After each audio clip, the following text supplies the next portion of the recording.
আইন উপদেষ্টা অধ্যাপক আসিফ নজরুল আওয়ামী লীগ নেতাকর্মীদের উদ্দেশ্যে বলেছেন, আপনারা শেখ হাসিনার কাছে জবাবদিহি চান তিনি কেন কিছু না বলে পালিয়ে গেলেন।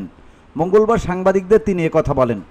আইন উপদেষ্টা বলেন, পতনের 2-3 দিন আগে নিজের পরিবার আত্মীয় স্বজনদের পাঠিয়ে দিয়ে শেখ হাসিনা পালিয়ে গেলেন, আর এখন দেশকে অস্থিতিশীল করতে ফোনালাপে নেতাকর্মীদের উস্কানি দেওয়া হচ্ছে।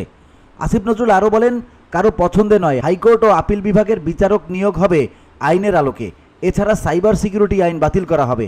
1 জুলাই থেকে 5 আগস্ট পর্যন্ত দায়ের হওয়া সব ফৌজদারি মামলা বাতিল করা হবে।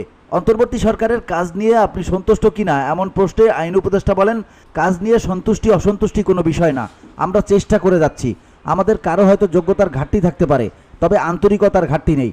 ভুল করতে পারি, যোগ্যতা কম থাকতে পারে, কিন্তু কোনো অন্যায় করিনি। দিনে 12 ঘন্টা করে কাজ করে যাচ্ছি। এ সময় আসিফ নজরুল জানান, হাইকোর্ট বিভাগ ও আপিল বিভাগের বিচারক নিয়োগে নতুন আইন হচ্ছে। VOD Bangla news desk.